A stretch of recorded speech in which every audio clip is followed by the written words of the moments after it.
good, but I just want tiny bit more.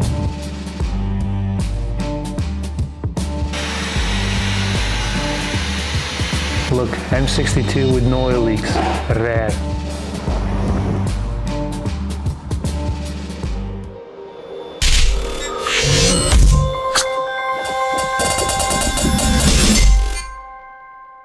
Hey guys, welcome back to the channel of part 3 4.6 swap into my 740. I've been waiting this for like 3+ years.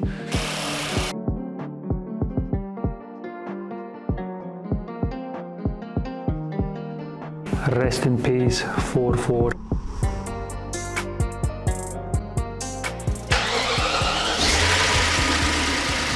So in this episode you'll see we basically swapping the gearbox because I'm not happy with the current one. Something isn't quite right, so I'm gonna swap another one.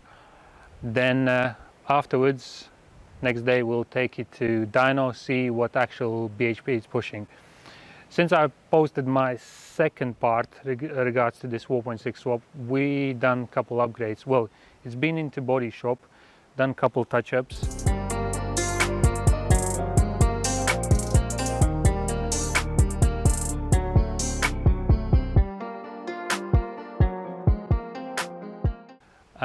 Done rear subframe refurbed. Still need to change one wishbone arm, and yeah, just double check everything, make sure it's ready 100% for dyno. I've been driving this for a couple times.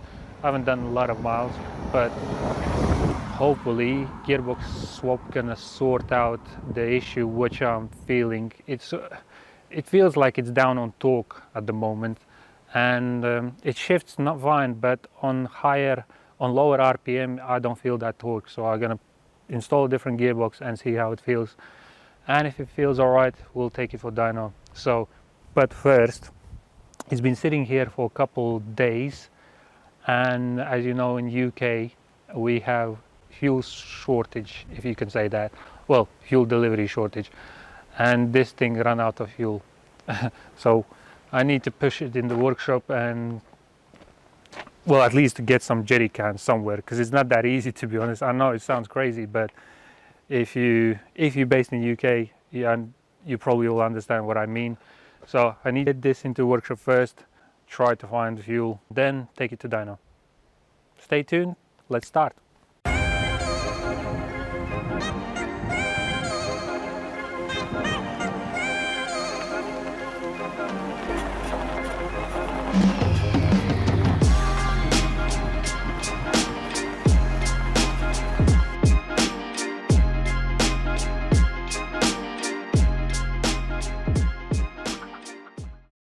So, managed to get inside the workshop, managed to start it, probably last liter of fuel, because last time for some reason it didn't start. Now it started, but anyway. So look at the back subframe. This is what I've done. I still need to, as I said, replace one of the wishbones, but as you can see, the rest of the stuff is powder coated. It's got brand new bushes all around. All the hubs is powder coated. I say only this bit to replace. I got that. I'm gonna replace in a minute, because obviously we have it on the ramp anyway. I was waiting on the bushes, and yeah, well, for example, this side, this is all brand new, including wheel bearings, rows of bushes, like you name it, everything replaced. But on Alpina, what I'm gonna do, all these bolts will be zinc coated, including the subframe bolts, including that bracket, like everything will be nice and shiny. This is more or less now daily-ish car, so I don't really bother about the bolts and stuff. Let's start taking the gearbox off, and fingers crossed it'll be all right.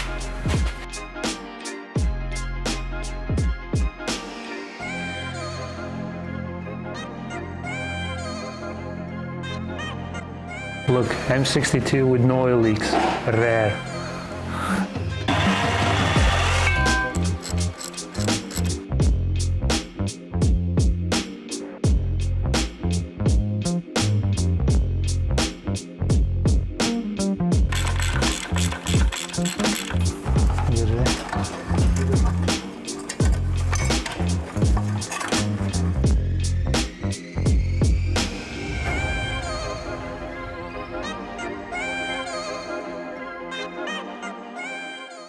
So gearbox finally out. If you remember in the part 2 I was talking about the high stall torque converter. To be honest, I want to give it a try with this one, with the standard one. So because I got, well, high stall torque converter comes with a 315 ratio diff. Currently I have a 293. So instead of me swapping the bell housing at the moment, like also the torque converter, maybe my problem is the torque converter, I don't know. As I said, I'm currently just experimenting. So this gearbox is from a running car, so I'm just gonna swap it as is, and then basically we'll guess if it's all right. I'm gonna leave it. If it's not all right, I'll just keep, I don't know, so maybe then afterwards I'll swap the torque converter. Yes, it's a lot of job, a lot of work, but it is what it is. You don't know until you try. So let's try.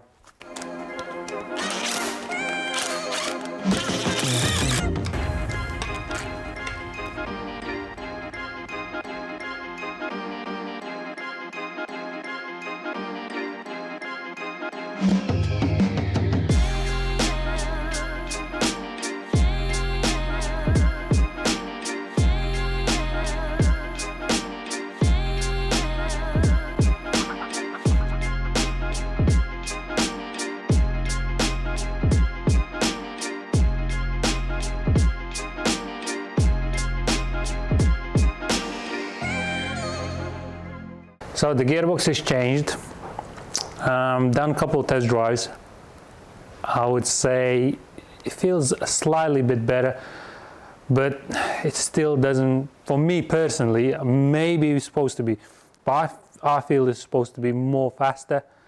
I don't know, so that's why we're gonna take it to dyno and actually measure what bhp we're having.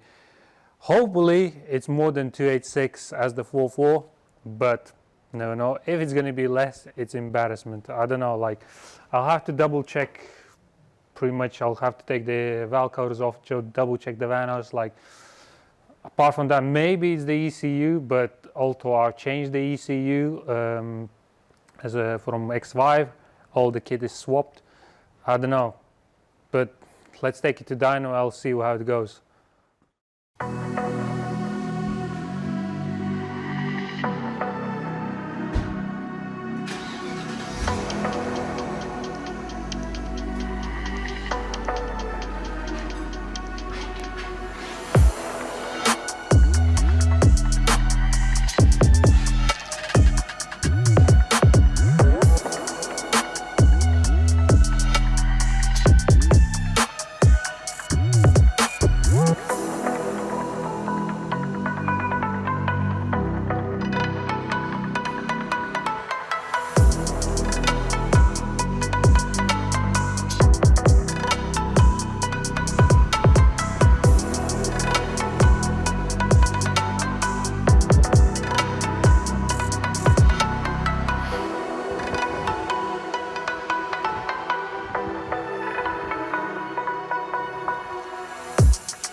We are here, let's see.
dyno is done, and well, I am happy and I'm not happy. As I said, it was less than as I expected, because I genuinely don't feel them 340 bhp. As you saw, it showed 298 and then second run 295. So it's better than 4.4, but it's not the result I want. So in the beginning I told you this is a final part, but looks like it's not final part. If the dyno would show about 340, then you know what, I'm 100% happy, but not in this case, to be honest. It feels quick, but as I said, it's just, for me personally, it doesn't feel quick enough. I need them extra 40 bhp at least, and then I'm sure the power to rate the power and the weight ratio would be perfect, you know, because this is what, nearly 2 tons, and maybe with a 340 that'll be, you still feel enough the torque, feel enough the power, you can overtake easily. But don't get me wrong, it's good, but I just want tiny bit more. The people who knows. So yeah guys, this is not gonna be the final part, so please expect probably part 4 at some point, because I want to open up, because I got bank 2 camshaft error sometimes, so maybe I've done something wrong, but as I said, you're gonna live and learn. I just need to open up everything, double check, 100% be sure that everything is up to date, everything is like where it is supposed to be, but we'll see. So let me know in comments below, do you think 298 would be enough, or should I just dig deeper and find the 340 bhp? Because as I said, I need them extra 40 bhp, and I'll be happy with a naturally aspirated sort of genuine look engine, because I don't want any on this one, I don't want any compressors or turbochargers or whatever. I just want nice naturally aspirated. When you open a bonnet, everything looks original. So that the 4.6 was one of the easiest options for me at the time. Yes, I can go with the 4.8, but I just want to try it finally. And don't get me wrong, I will drive it, but I just need to dig deeper and find where the 40 bhp gone. So leave the comments below if you think, should I leave it or should I dig deeper? Stay tuned, and I'll see you next time.